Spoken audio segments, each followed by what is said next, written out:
Welcome to the Google Cloud Associate Cloud Engineer exam preparations. Get ready to dive into an immersive and effective study session designed to help you ace your Google Cloud Engineer exam. Here's how we'll cover the material. We'll present each exam question on a dark screen, creating an ambient experience that reduces eye strain and enhances focus. Multiple choice answers will be provided, simulating the actual exam format. Before revealing the correct answer, we'll discuss the main key points of the question. This will help you develop a strategy for guessing the answer when you're unsure. We'll clearly state the correct answer. A thorough explanation will be provided, detailing why the correct answer is the best choice. We'll also explain why the other options are incorrect, helping you understand common pitfalls and distractors. Each question will be followed by a brief revision of the core concepts involved, ensuring you have a solid grasp of the underlying principles. As we move through the questions, we'll build on previous concepts, creating a comprehensive understanding of the exam material. Let's start with a simple question first. Question 1. Which of the following Google Cloud services can be used to manage and deploy serverless applications? Let's see the main highlights for the question. It is, manage and deploy serverless applications. Now let's read the options. Option A, Cloud Run. Option B, Cloud Functions. Option C, Cloud Build. Option D, Cloud Composer. Now you can pause the video for a moment. Try to come up with correct option by yourself. Now let's go through the options of question 1, one by one. Option A, Cloud Run. Cloud Run is a fully managed serverless platform that allows you to run stateless containers. It's designed for deploying and managing serverless applications, making it a correct choice. Cloud Run automatically scales your applications based on incoming requests, handles infrastructure management, and only charges for the resources you use. That makes option A the correct answer. Option B, Cloud Functions. Google Cloud Functions is another serverless compute platform that allows you to run single-purpose functions in response to events or HTTP requests. It's specifically designed for serverless applications, used for managing and deploying serverless code without worrying about the underlying infrastructure. So the option B is incorrect. Cloud Build is a continuous integration and continuous delivery (CI/CD) platform. While it's used in the deployment process, it's not specifically designed for managing and deploying serverless applications. Its primary purpose is to build, test, and deploy applications across multiple environments. Makes option C incorrect. 1. Cloud Composer is a fully managed workflow orchestration service built on Apache Airflow. It's used for creating, scheduling, monitoring, and managing workflows, but it's not a platform for deploying serverless applications. Makes option D also incorrect.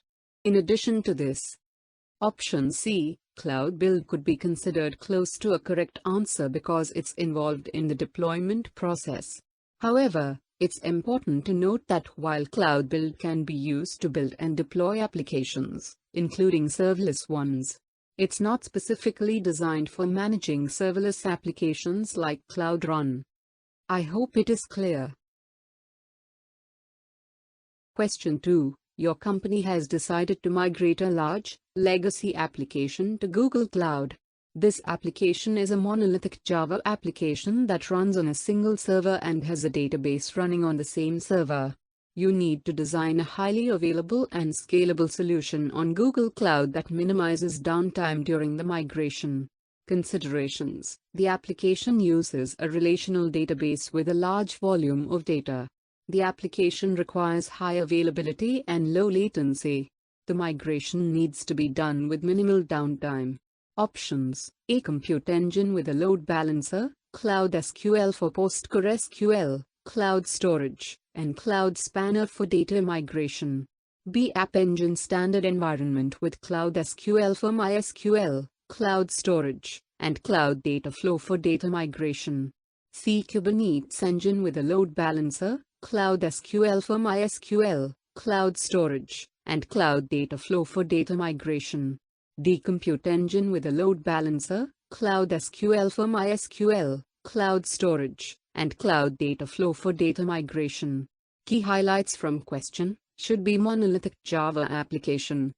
Should be relational database, with a large volume of data. Should be high availability and with a low latency. Should have minimal downtime during migration. Now, you can pause the video for a moment to find correct answer by yourself. Now let's go through the options. Option A, Cloud Spanner is overkill for a monolithic application. Cloud SQL is more appropriate for the relational database needs. So, it is an incorrect answer. Option B, App Engine Standard isn't ideal for monolithic applications due to its limitations on runtime and customization. It's better suited for microservices. Hence, not a correct answer. Option C, Kubernetes Engine allows for scalability and high availability. Cloud SQL for MySQL is appropriate for relational databases. Cloud Data Flow provides efficient data migration with minimal downtime. So, it is a correct answer. Option D. While Compute Engine supports monolithic applications, it doesn't inherently offer the scalability benefits of Kubernetes. Data migration using data flow is correct, but Kubernetes offers better orchestration. So, it is an incorrect answer. Potential confusion are options A and option C. Both options involve load balancers and Cloud SQL.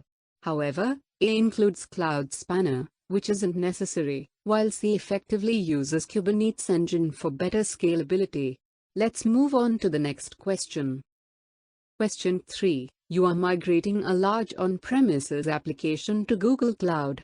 The application uses a database that is currently hosted on a local server.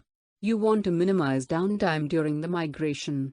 Which of the following strategies would be the most effective for migrating the database to Cloud SQL?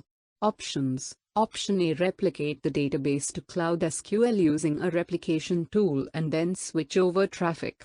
Option B. Use a database migration service like Cloud Data Flow to migrate the data to Cloud SQL. Option C. Export the database to a file and then import it into Cloud SQL. Option D. Create a snapshot of the database and then restore it to Cloud SQL. Here are the main highlights for this question. Migrating a large, on-premises application to Google Cloud. Application uses a database, currently hosted on a local server. Want to minimize downtime during the migration. Now, you can pause the video for a moment to find correct answer by yourself. Now let's go through the options. Option A. This approach minimizes downtime by replicating the database while the original remains operational. Once replication is complete, traffic can be quickly switched to the Cloud SQL instance. This method allows for continuous data synchronization during migration, reducing the risk of data loss and ensuring minimal interruption to service. So, it is a correct answer.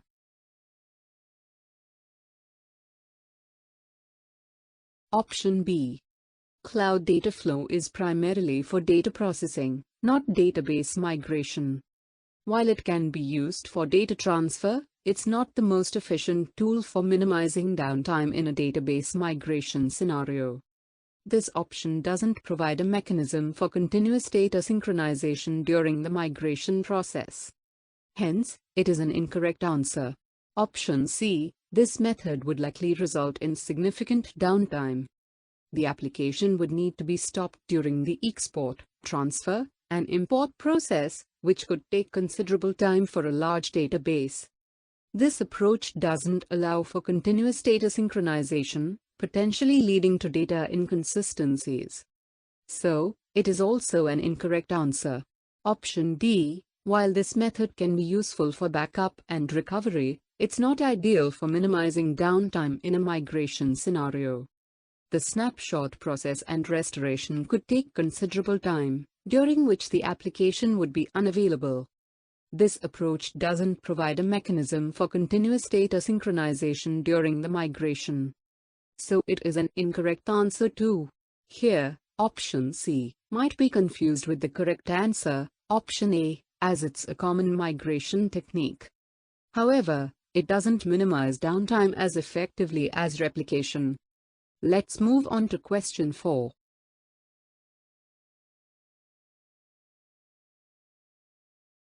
Question 4. You are managing a multi-tier application on Google Cloud Platform. The application consists of a front-end hosted on Google App Engine, a back-end on Google Kubernetes Engine, GKE, and a database on Cloud SQL. The application needs to handle increased traffic during peak hours efficiently while ensuring security and cost-effectiveness. Which of the following strategies should you implement? Select 2. Option A. Use cloud load balancing to distribute traffic to multiple App Engine versions. Option B. Implement horizontal pod auto-scaling on GKE to handle variable loads. Option C. Enable Cloud SQL high availability configuration. Option D. Use preemptible VMs for the GKE cluster nodes to reduce costs. Option E. Set up a VPC service controls perimeter around Cloud SQL and GKE. Here are the main highlights for this question. Its multi-tier application on Google Cloud Platform. Has front-end hosted on Google App Engine. Is a backend on Google Kubernetes Engine, GKE. Database on Cloud SQL. Should handle increased traffic during peak hours efficiently. Should be ensuring security and cost-effectiveness. Now, you can pause the video for a moment to find correct answer by yourself. Now let's go through the options. Option A. While load balancing can help manage traffic, the question focuses on backend and database strategies for handling load and security, not specifically on front-end traffic distribution. Hence, it is an incorrect answer. Option B. Auto-scaling allows your backend to adjust automatically to traffic changes, maintaining performance during peak times without wasting resources when demand is low. So, it is a correct answer.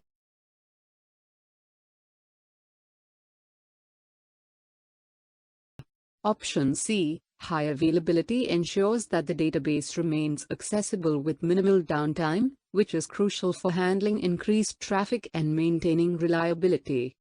So, it is also an incorrect answer. Option D. Preemptible VMs are cost-effective but can be terminated abruptly, which is risky for handling peak traffic reliably. So, it is an incorrect answer too. Option E. This enhances security but does not directly address handling increased traffic or cost-effectiveness during peak times. So, it is an incorrect answer too. In this question, one might confuse between option A and option B, thinking both address traffic management. However, option B is more relevant for backend scalability in response to traffic changes, while option A primarily affects front-end distribution. So, let's move on to next question. Question 5. You need to configure Identity and Access Management, IAM, for a project to allow a team member to create, modify, and delete compute engine instances. Which predefined role should you assign to meet these requirements? Options: A role/compute.viewer, B role/compute.instanceadmin.v1, C roles, editor, D role/compute.networkadmin. Key highlights in question are: allow a team member to create, modify, and delete compute engine instances. It's a predefined role. Now, you can pause the video for a moment to find correct answer by yourself. Now let's go through the options. Option A. This role only allows viewing compute engine resources. It does not grant permissions to create, modify, or delete them. Hence, it is an incorrect answer. Option B. This role specifically grants permissions to manage compute engine instances, including creating, modifying, and deleting them. So, it is a correct answer. Option C. This role is overly broad, granting access to nearly all Google Cloud resources, including compute engine. While it fulfills the requirements, it's not the most specific and secure option. So, it is also an incorrect answer. Option D, this role is focused on managing networks within Compute Engine, not individual instances. So, it is an incorrect answer too. In this question, someone might get confused between options B and C. Both roles fulfill the requirement, but option B is a more secure choice because it is more specific, granting only the necessary permissions to manage Compute Engine instances. Option C grants access to many other services, which might not be necessary for the team member. So, let's move on to next question.